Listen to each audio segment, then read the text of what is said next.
Oman ಕರಾವಳಿಯ ಸಮೀಪ ವಾಣಿಜ್ಯ ಹಡಗಿನ ಮೇಲೆ ನಡೆದ ದಾಳಿಯಲ್ಲಿ 3 ಭಾರತೀಯರು ನಾಪತ್ತೆಯಾಗಿರುವ ಘಟನೆಗೆ ಸಂಬಂಧಿಸಿ ಭಾರತ ಸರ್ಕಾರ ಗಂಭೀರ ಕಳವಳ ವ್ಯಕ್ತಪಡಿಸಿದೆ. ಈ ಹಿನ್ನೆಲೆಯಲ್ಲಿ ಅಮೆರಿಕದ ರಾಜತಾಂತ್ರಿಕರನ್ನು ವಿದೇಶಾಂಗ ಸಚಿವಾಲಯಕ್ಕೆ ಕರೆಸಿ ಸಮನ್ಸ್ ನೀಡಲಾಗಿದೆ ಎಂದು ವರದಿಯಾಗಿದೆ. ನಗರದಲ್ಲಿ ನಡೆದ ಭೀಕರ ರಸ್ತೆ ಅಪಘಾತದಲ್ಲಿ 2 ಸ್ಥಳದಲ್ಲೇ ಮೃತಪಟ್ಟಿರುವ ದುರ್ಘಟನೆ ಸಂಭವಿಸಿದೆ. ವೇಗವಾಗಿ ಚಲಿಸುತ್ತಿದ್ದ ವಾಹನ ನಿಯಂತ್ರಣ ತಪ್ಪಿ ಅಪಘಾತಕ್ಕೀಡಾದ ಪರಿಣಾಮ ಈ ದುರ್ಘಟನೆ ನಡೆದಿದೆ ಎಂದು ತಿಳಿದುಬಂದಿದೆ. ಅಪಘಾತದ ತೀವ್ರತೆಗೆ ವಾಹನ ಸಂಪೂರ್ಣ ಜಖಂಗೊಂಡಿದ್ದು, ಸ್ಥಳಕ್ಕೆ ಆಗಮಿಸಿದ ಪೊಲೀಸರು ಪರಿಶೀಲನೆ ನಡೆಸಿದ್ದಾರೆ. ಮೃತರ ಗುರುತು ಪತ್ತೆ ಹಾಗೂ ಅಪಘಾತದ ನಿಖರ ಕಾರಣ ತಿಳಿಯಲು ತನಿಖೆ ಮುಂದುವರಿದಿದೆ. ನಟ ದರ್ಶನ್ ಬಂಧನವಾಗಿ ಇಂದಿಗೆ 2 ವರ್ಷ. ಹತ್ಯೆ ಪ್ರಕರಣಕ್ಕೆ ಸಂಬಂಧಿಸಿದಂತೆ 2024ರ ಜೂನ್ 11ರಂದು ಬಂಧಿಸಲಾಗಿತ್ತು.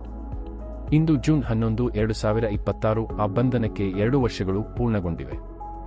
ಈ ಪ್ರಕರಣವು ರಾಜ್ಯದಾದ್ಯಂತ ಭಾರೀ ಚರ್ಚೆಗೆ ಕಾರಣವಾಗಿದ್ದು, ಚಿತ್ರರಂಗ ಹಾಗೂ ಅಭಿಮಾನಿಗಳ ವಲಯದಲ್ಲೂ ದೊಡ್ಡ ಸಂಚಲನ ಮೂಡಿಸಿತ್ತು.